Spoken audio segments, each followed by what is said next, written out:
4,72,00,000 টাকায় আইপিএল এর দল পেলেন মুস্তাফিজুর রহমান। খেলবেন বিরাট কোহলির সাথে। 2026 অকশনে তাকে নিয়ে রীতিমতো কাড়াকাড়ি হলো টুর্নামেন্টের দুই শীর্ষ ফ্র্যাঞ্চাইজির মধ্যে, যেখানে দীর্ঘ দর কষাকষির পর তাকে দলে নেয় বর্তমান চ্যাম্পিয়নরা।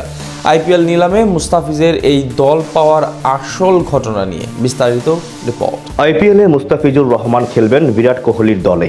প্রথমবারের মতো বাংলাদেশ এবং ভারতের সবচেয়ে বড় তারকাকে দেখা যাবে একই সাথে। 2026 আইপিএল এর আগে কাটার মাস্টারকে বেশ চড়া দামে স্কোয়াডে নিয়েছে গেলবারের চ্যাম্পিয়নরা। এই কথাগুলো শুনে হয়তো এতক্ষণে চমকে গেছেন আপনিও। এমনটাই দেখা গেছে 2026 আইপিএল মক অকশনে। টুর্নামেন্টের আগে আলোচিত মক অকশনে চেন্নাই সুপার কিংসের সাথে নিলাম টেবিলে রীতিমতো টক্কর দিয়ে 3,50,00,000 রুপি বাংলাদেশি মুদ্রায়, যা প্রায় 4,72,00,000 টাকার বিনিময়ে মুস্তাফিজকে দলে ভিড়িয়েছে আইপিএল এর গত আসরের চ্যাম্পিয়ন দল রয়্যাল চ্যালেঞ্জার্স বেঙ্গালুরু।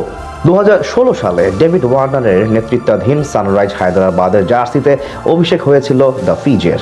তখনও ইন্টারনেট ব্যবস্থা দেশের আনাচে কানাচে পৌঁছায়নি। তবুও নিজের যোগ্যতা এবং প্রতিভা দিয়ে ধাওয়ান ওয়ার্নারদের প্রিয় পাত্র হয়ে উঠেছিলেন আমাদের কাটার মাস্টার। 16 ম্যাচ খেলে 17 উইকেট নিয়ে দলকে চ্যাম্পিয়ন করাতে রেখেছিলেন অগ্রণী ভূমিকা। পেয়েছিলেন টুর্নামেন্টের সেরা উদীয়মান খেলোয়াড়ের তকমা। 16 থেকে 26 কেটে গেছে 10টি বছর। পৃথিবীতে ঘটে গেছে চতুর্থ শিল্প বিপ্লবের মতো অসংখ্য উল্লেখযোগ্য ঘটনা। মুস্তাফিজ খেলে ফেলেছেন মুম্বাই, রাজস্থান, দিল্লি কিংবা মহেন্দ্র সিং ধোনির চেন্নাইয়ের মতো সফল দলগুলোতে। তেমনি এবার আসরের আগেও চাহিদার শীর্ষে আছেন বামহাতি এই পেসার।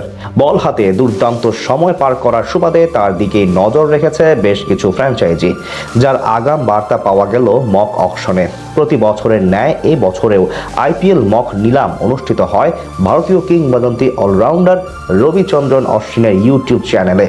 ভারতের জার্সিতে 106 টেস্টে 537টি উইকেট এবং 3,500-এরও বেশি রান করা এই অলরাউন্ডারের উপস্থাপনায় যখন নিলাম বোর্ডে মুস্তাফিজের নাম উঠল, শুরুতেই দেখা যায় রয়্যাল চ্যালেঞ্জার্স বেঙ্গালুরু আগ্রহ দেখায় তার জন্য। দ্য ফিজকে নেয়ার জন্য আগে থেকেই যেন পরিকল্পনা করে রেখেছিল তারা। 2 কোটি রুপি ভিত্তি মূল্যের মুস্তাফিজের জন্য প্রথম বিড করে বিরাট কোহলির দল। সেখান থেকে তাদের সাথে দর কষাকষিতে যোগ দেয় মুস্তাফিজের আরেক প্রাক্তন ফ্র্যাঞ্চাইজি চেন্নাই সুপার কিংস। বেশ কিছুক্ষণ নিলাম টেবিলে ঝড় তুলে শেষ পর্যন্ত 3,50,00,000 রুপি বা 4,72,00,000 টাকার বিনিময়ে কাটার মাস্টারকে স্কোয়াডে ভেড়ায় আইপিএল ইতিহাসের অন্যতম জনপ্রিয় franchise royal Challengers Bengaluru. Mock নিলামে 3.5 কোটি রুপিতে বিক্রি হলেও চলতি সপ্তাহে দুবাইয়ের আবুধাবিতে অনুষ্ঠিত হতে যাওয়া আসল আইপিএল নিলামে বেশ চড়া মূল্যই যে পেতে যাচ্ছে দ্য ফিজ, তারই একটি ইঙ্গিত যেন পাওয়া গেল অশ্বিনের ইউটিউব চ্যানেলে।